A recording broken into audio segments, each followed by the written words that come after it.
of our great ancestors said, the role of history is to help us recover our historical memory. With our historical memory restored, we can do again what we've done before. We need to remember this history, and I really want to commend Prairieview for having this Remembrance Day.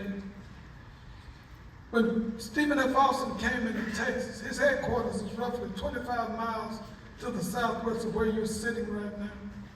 When he came into Texas, in his papers, he said he needed a Negro slave in order to wrestle the bounty from the earth and make Texas a productive enterprise. Austin said, without the Negro, Texas would fail. So Stephen F. Austin not only became the father of Texas, he became the father of slavery in Texas. We must hang that on him too. Yes. When Austin came in here, he told a lie over in San Antonio. He said, I'm going to bring him in as indentured servants. Because, see, this was part of Mexico. And when Mexico won its independence from Spain, the second president of the Republic of Mexico was an Afro-Mexican named Vicente Guerrero. Yes. They had their Barack Obama back in the 1820s. And Vicente was getting ready to outlaw slavery, so Austin lied. He told his original slaves, the old 300, the first 300 to come in here from the deep south that had exhausted the land down in Alabama and South Carolina and Mississippi. He said, for each Negro slave you bring into Texas, he would give him an additional 80 acres of land. A rich planter out of Alabama named Jarvis Ellison Gross brought in 110 enslaved African men, women, and children. He walked them from as far away as his plantations in Alabama. Some say he even stopped there and bought slaves off the Catilda, which was one of the last slave vessels to land in the United States. Gross got here, all told, old man Gross got 44,000 acres of land. That's the land from Hempstead, going a little bit north toward Navasota, going south down the Brazos River. His son, Leonard Waller Gross, who owned the plantation 2 miles from where you're sitting now. He got 66,000 acres of land. Waller County is named after Gross's nephew, Edwin Waller. Edwin Waller was chosen by the president of the Republic of Texas to choose the capital for the new state capital of the Republic of Texas. He chose the current site of Austin and became the first mayor of Austin. So we connect. You cannot tell the story of Texas unless you talk about these people. There's these folks that plowed these fields here in this plantation. So this was Gross's great nephew's plantation. His name was Jarvis Ellison Kirby. Jarvis Ellison Kirby got this plantation as a wedding gift when he married Helen Moore Swearingen. And her father was a medical doctor across the Brazos River over here in Chapel Hill. And they had at least 100 slaves over here. That's what's buried out there. And that's what this Day of Remembrance is about. It's to remember those people that planted the cotton. Gross's daughter, Sarah Ann, had the Eagle Island plantation further down the Brazos River. They planted sugar down towards Sugar Land. So Queen Sugar and King Cotton built Texas. The railroad that runs through Waller County in Hempstead, they planted Hempstead out around 1858. And it's that railroad that hauled the cotton and the sugar down to Houston, which was old Harrisburg, down to Galveston. We built Texas. Yes. We owe nobody. Yes. Yes. Those folks labored for no pay from KC morning to KC night. So it's a testimony that during those times, and I'm getting ready to close, wrap it up. 15 miles from where you're sitting on Mount Zion Sunnyside Plantation was a young man born named Norris Wright Cuny. Cuny's father was the white slave owner, Philip Cuny. Norris Wright's mother and the slave master's father sent him to the Wild Street School for Negroes in Pittsburgh, Pennsylvania. Young Norris came back into Texas. He was educated, he was a mulatto. He rose to power and prominence to head the Republican Party in Texas. We were Republicans then. Interesting, ain't it? Young Norris also became the first Grand Master of Prince Hall Masons in Texas. He helped get guys like William Holland over in Hempstead elected to the state legislature, George White elected to the state legislature, Walter Burton, who was a state senator, Matthew Gaines, who was a state senator. And when they, in 1876, when the Confederates had come back into power and Coke was the governor, Richard Coke was the governor of Texas. And during that first convention, when they created A&M College for white males only, In 1876, it was remained for white males only from 1876 up to about 1962. Because you had William Holland to stand up and call a tech. He said, what about black men? See, because he made that technical correction, they had to come back in special session, like they're doing now, on August 14th, and created A&M College for Colored Youth, which is now Prairieview. But they laughed, because prior to 1865, it was illegal to teach us how to read and write. So where you gonna find students? It took us 2 years to find 8 to come here to these grounds. And they couldn't finish the first year because they had to go back home and help they found out with the cotton pick. So as we journey towards excellence, towards eminence, Yes. it's always been a genius here to help those kids coming out of backgrounds like myself, coming out of Luling, Texas. They wasn't supposed to go to college. Gave us a shot at the brass ring. So y'all got to have some heavy lifting to do here. Keep lifting, keep pointing the way forward, and God bless Prairieview. Yeah.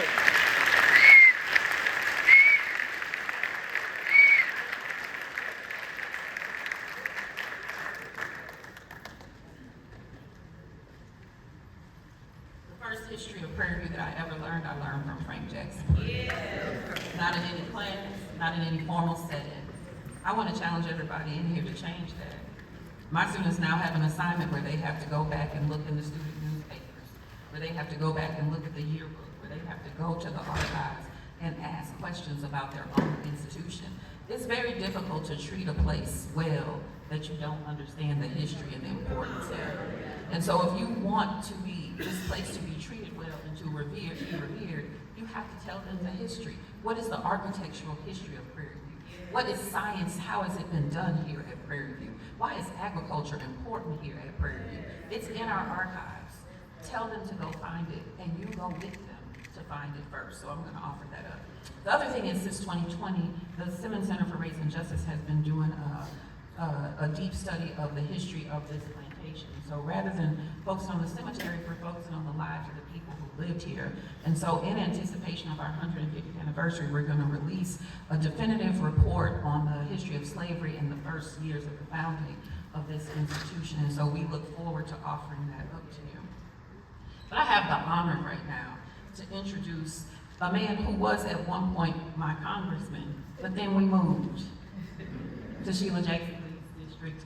I still call it that. I can't stop. But we moved. He is an HBCU baby, although he went to Texas Southern. We're not going to hold that against him. How could you hold that against the person who you saw earlier this year holding up the rod of righteousness? Hold it up. Yeah. And telling the structures of power that you cannot lie in the face of the people. And so today he is going to walk us through a commemoration. But one thing that we are excited about is that he thought it not robbery to come and spend his day with us, to come and do this with us, because he understands our history and we understand his importance. And so we are honored to introduce to you, to some, and to reintroduce to others, the Honorable Congressman Al Green.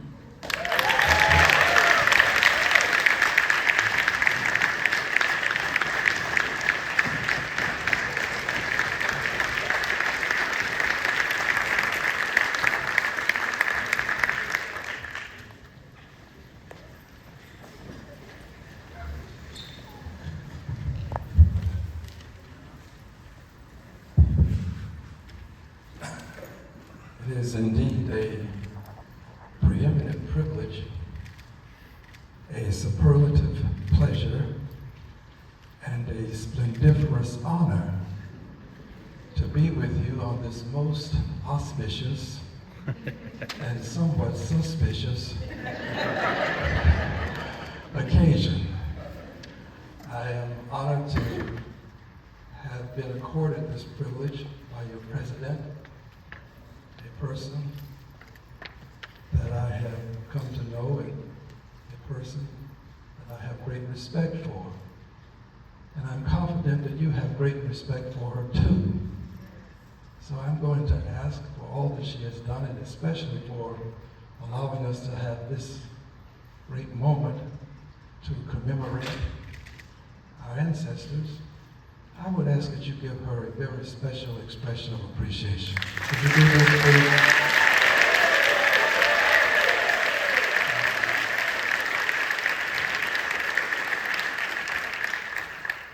Dr. LeGrande, that was good, but that was not Texas-sized. A Texas-sized expression of appreciation for Dr. LeGrande. She is courtly, she is stately, she is brilliant. Give her the love that she has richly earned and deserved. That is more like it. Thank you, dear friends. It really is an honor to say some words to you about slavery remembrance. It's important for us to remember that as we do this, we have to not only speak truth to power, we have to speak truth about power. It's easy to speak truth to power. You say, power, there's a problem, and we need to solve it. But when you speak truth about power, you say, power, there is a problem, and you're it. Today, we're going to speak truth to and about power. Friends, we have to remember that it was on August the 20th of 1619 that the White Lion docked at a place called Point Comfort, near what is now Norfolk, Virginia. And on August the 20th of 1619, it had on board 20 persons of African ancestry. These were the first persons of African ancestry introduced into the colonies that would become the United States of America. That was a seminal moment in time that has impacted the rest of time in this country. It was a seminal moment in time because these persons were brought here for 4 reasons. 1, to be a permanent. Slavery was intended to be permanent. It wasn't to last 20 or 30 years. A permanent, identifiable. This was the means by which the enslaved would be identified. A permanent, identifiable, not class, but also a subservient, not class. They were appeared to be other than bold and audacious. They were to be a subservient, servile caste of people. A caste. A class is a socioeconomic circumstance. You can move in and out of a class. But unfortunately for them, the caste was hereditary. You would be born into slavery, you would live your life as a slave, and you would die enslaved. This lasted for some 240 plus years. These were the persons, as indicated earlier, who planted the seeds, harvested the crops, fed the nation, had a hand in building the White House, a hand in building the Capitol. They were truly the economic, foundational mothers and fathers of the United States of America. And they have to be recognized as such. And you should appreciate them for being the economic foundational mothers and fathers. Yes. They are the people whose lives were sacrificed for more than 240 years to make America great. And they have not received their just rewards for all that they have done to make this country what it is. You should appreciate them. Let them know that we love them through the vista of time. Let them hear our voices and our indication that their lives meant something to us. Yes, more than 240 years of enslavement. And in 1956, the Congress, in its infinite wisdom, accorded the Confederate soldiers a Congressional Gold Medal. The enslaved have never been accorded such. I believe that if we can give the Confederate soldiers, who were the enslavers, a Congressional Gold Medal, surely we can give the enslaved a Congressional Gold Medal as well. And if you will check the information that I've given to you, that's your homework, you'll see where I have an indication that I have filed legislation requesting a Congressional Gold Medal for the enslaved. It can be done. it will be done. It may not be done next week or next month or next year, but it will be done, and I hope that you will help me get it done. A congressional gold medal for the enslaved. But that's not enough. Because these are persons who made a difference for us, and because in this country now, we are doing as best as we can, it seems, not you and me, but many, are doing as best as we can to erase the history of slavery. We would not have the world know that Texas is a state that seceded twice because of slavery. From Mexico because of slavery, and because of slavery from the United States. Twice. Texas is a state that has a horrible history when it comes to the enslavement of people. Texas is a state where currently there is a desire to rename slavery involuntary relocation. True story. Involuntary relocation. As though people came here on a cruise ship. They came here to have some degree of pleasure and to enjoy themselves as they were in the Texas heat, and to just do the wonderful things that people do when they're on vacation. Well, that's not true, of course. So we have to now, just for one moment, tell you what slavery really was. It was kidnapping. It was. It was rape. It was murder. It was taking children from their parents on the auction block. It was a crime against humanity. And it has never been properly redressed. And it must be redressed if there's to be justice, not only for them, but for us, the descendants of those who were enslaved. We are the scions. Scions means you are a descendant. We are the scions of the enslaved persons whose lives were sacrificed for more than 240 years to make America great. And this is why you hear people saying there must be reparations. That is redress for the injustice that was perpetrated upon the enslaved people. Now I know that the term reparations causes some concern for a good many people. And there are some people who are of African ancestry who really don't want reparations. That's okay. I'll take your share.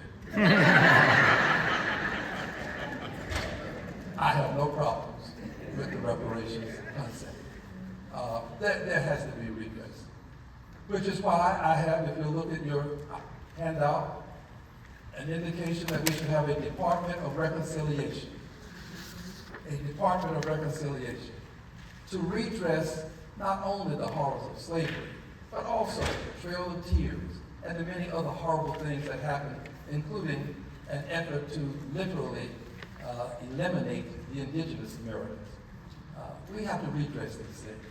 And we need this department similar to a Department of Education with a secretary, similar to the Secretary of Education. Someone who would wake up every morning with the mission of ending invidious discrimination that exists in this country to this day, and it still does exist. And I'm going to close with this. I want you to know, before I go into the colloquy ceremony, I want you to know that invidious discrimination does exist today. I was the chairperson of the Oversight and Investigation Subcommittee on the full Committee of Financial Services under the leadership of the Honorable Maxine Waters. And as the chairperson, we literally investigated, and we found empirical evidence to support the notion that if you are a person of color and you go into a lending institution, there's a likelihood that if you have a high degree of education and you are well qualified for a loan, that you are likely to get less money, pay more in interest, have terms that are not as good as a person who is less qualified than you. We have the empirical evidence to show it. We acquire the empirical evidence by doing something called testing, where you send multiple persons out to the same location, all of them equally qualified, and then see what the results are when they are different hues. The empirical evidence supports it, and I would gladly do it again and again and again to continue to check to see how much progress we've made. But we've also got to make sure that we end this discrimination in lending. We have to end it because people tell us to pull ourselves up by our bootstraps. Well, the bank loan is the bootstraps. Other people get their bootstraps at the bank. Where are we to get ours? Many of us don't have boots, but where are we to get our bootstraps? We have to get our bootstraps from the same place others get theirs. I know there's a movement to do it all with self-help, and that's a great movement. I support it in every way, but I just believe that if my tax dollars support this country, if my tax dollars can build the country, and if my tax dollars support the FDIC, then I just believe that my tax dollars ought to be lent to me when I am qualified to get a loan. We must end discrimination. Yes. Yes. And finally, as I close, I'm not a Baptist preacher, but I'm told that you can close 3 times. My grandfather was, so I'm closing now. But finally, I want to mention also that we have to end discrimination in housing. It still exists, and we use testing to get empirical evidence. We must end this level of discrimination.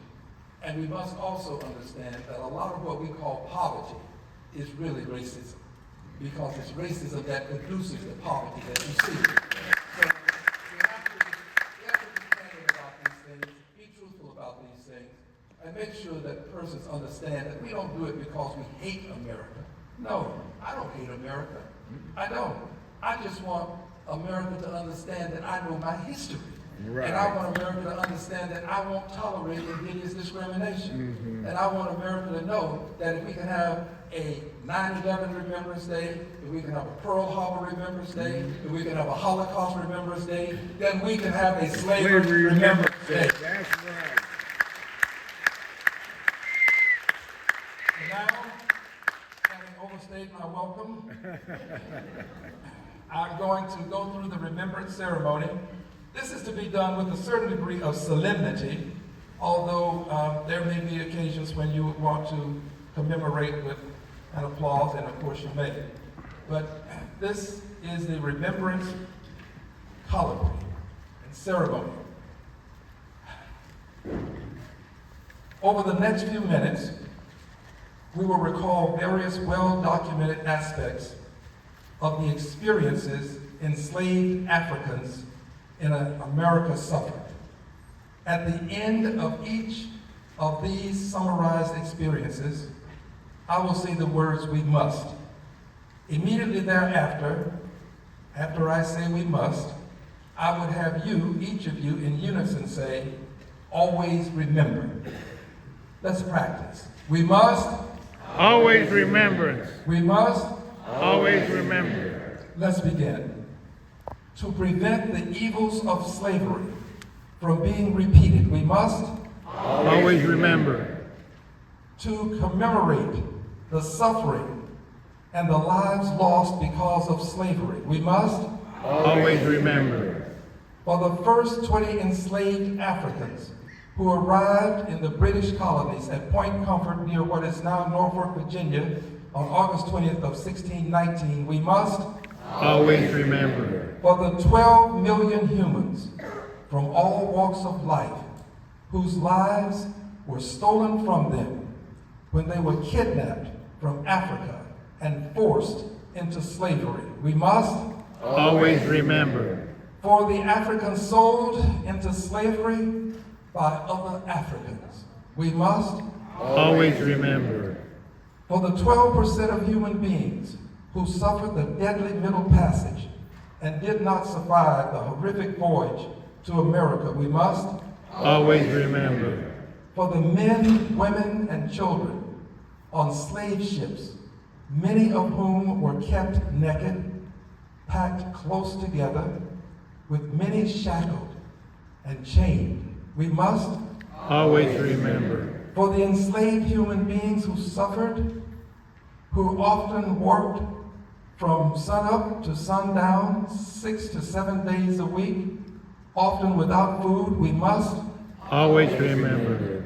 For the freedom fighters, such as Nat Turner, who fought to free enslaved people, who gave their lives in the fight for freedom and justice, we must Always remember.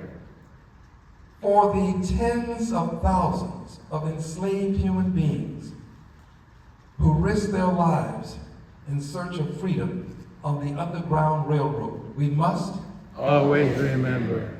For the freedom fighters, such as Harriet Tubman, who escaped slavery and dedicated her life to returning to the South no less than 13 times, freeing enslaved men, women, and children, we must Always remember. For the white liberators, like John Brown and President Abraham Lincoln, who lived and died combating the horrific institution of slavery, we must Always remember. To commemorate the centuries of suffering, the years of tears shed, the history of hearts broken, the brutality of blood spilled, and the grieving over lives lost because of slavery, we must Always remember. Yet, in the spirit of righteous remembrance, imbued with love for our country that hasn't always loved its brothers and sisters of African ancestry, we have to acknowledge that in spite of slavery and despite its invidious offsprings, mass lynchings, convict leasing, black codes, lawful segregation, and institutionalized racism, African Americans have come a laudably long way from our arrival on slave ships to our ascension to judgeships, from surviving the deadly Middle Passage to thriving among the masses, from shackled in chains to creating societal change, from sitting in the back of the bus to owning bus companies, from having no house to living in the White House, from painfully picking cotton to proudly picking presidents, from adult males and females being disrespectfully called boy and girl to being respectfully presented as Mr. President and Madam Vice President. The truth be told, although we have come a long way, we still have a way to go. In closing, let us resolve that we will forge forward. We will commemorate our past and embrace our destiny, always remembering the hardships people of African heritage have endured in tandem with the victories won in spite of the seemingly invincible challenges emanating from insidious slavery and its invidious progenies. Through it all, we must Always remember. we must Always remember. we must. Always remember. Thank you and God bless you. Thank you.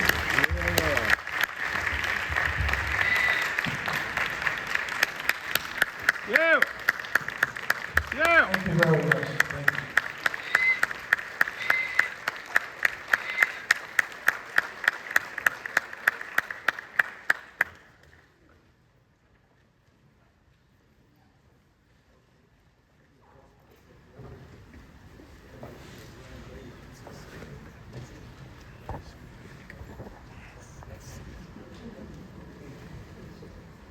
I have to tidy up if I'm going to photograph LeGrande.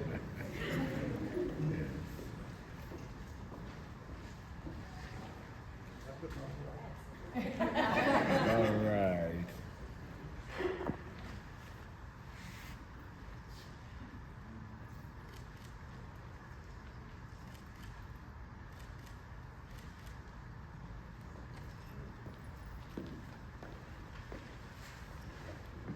Please join me in giving the Congressman another round of applause.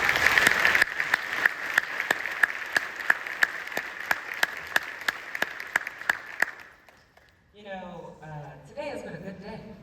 Yes. I don't know whether it's because I'm from Savannah, Georgia, or because I'm from rural parts of Georgia, or I'm from communities that are closely linked to the Gullah Geechee community. Reflecting on our history matters to me.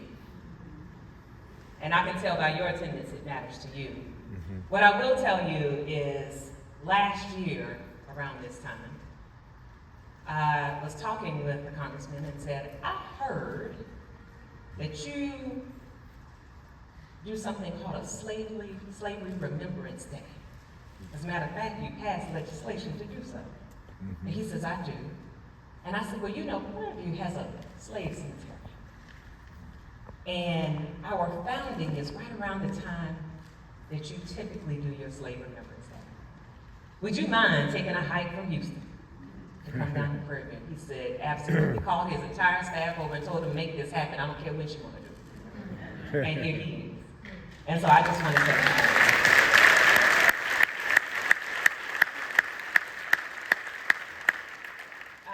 that I am profoundly honored to sit here as the 9th president of Prairieview A&M University.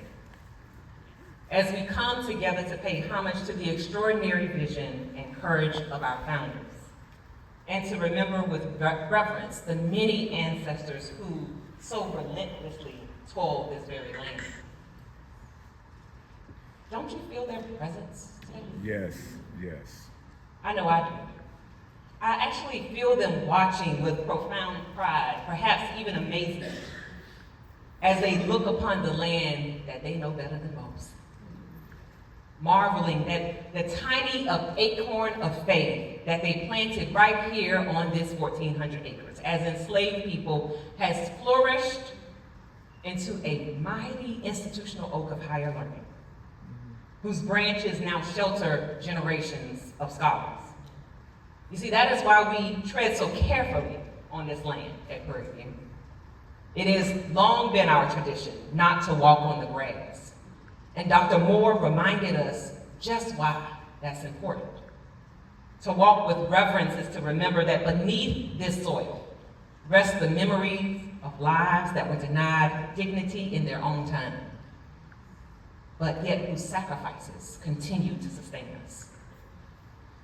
And when the wind sweeps across this campus, I feel the ancestors still.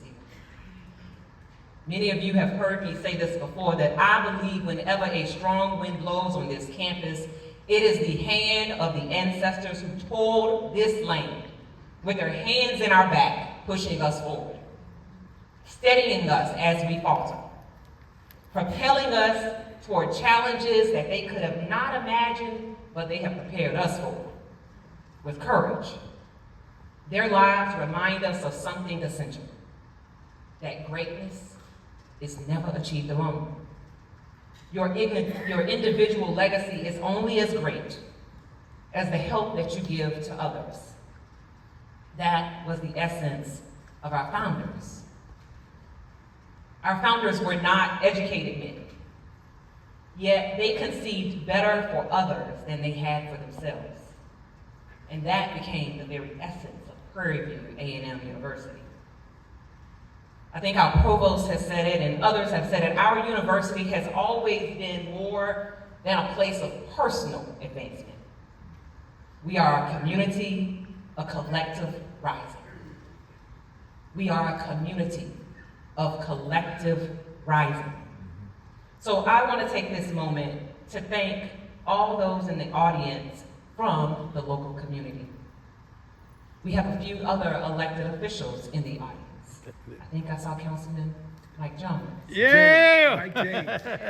Mike James. We have others in the audience who will wave so that we can recognize you as well in the back. No, it was great.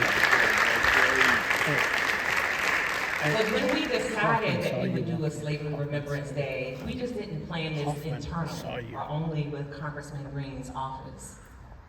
We partnered with others in the community that represented families that are buried in the Wyatt Chapel Cemetery. I see a few of the committee members that are here today. I don't see everyone, but I would like to take a moment to recognize Isidro Garza, who's in the audience. Thank you.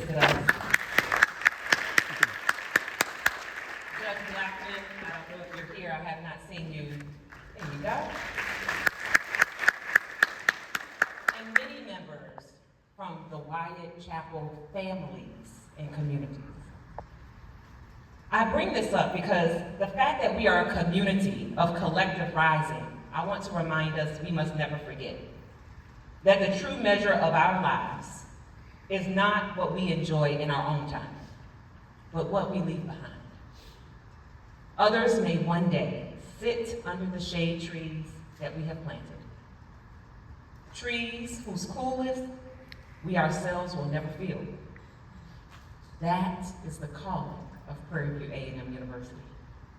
To plant boldly, to give sacrificially, to build and lead intentionally, so that excellence will forever remain our inheritance and our gift to generations yet to come. This is what lies within us, the courage of two former slaves who became Texas legislators, Senator Matthew Gaines, Yes.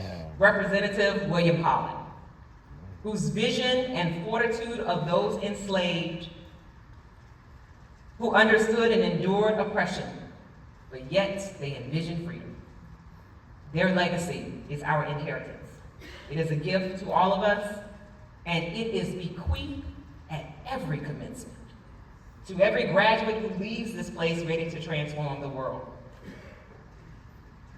As we think about our focus, it is our responsibility to be resolute in ensuring that their vision, their courage, their unwavering belief in better endures within us, not merely as hope, but as our covenant with our ancestors, indelibly defining our journey to eminence. So I ask all in attendance, not just today, but every day, let us be intentional and single-minded in ensuring that excellence lives at Prairieview A&M University. Our ancestors demand it, and it is our job to make it so. Yes. Yeah.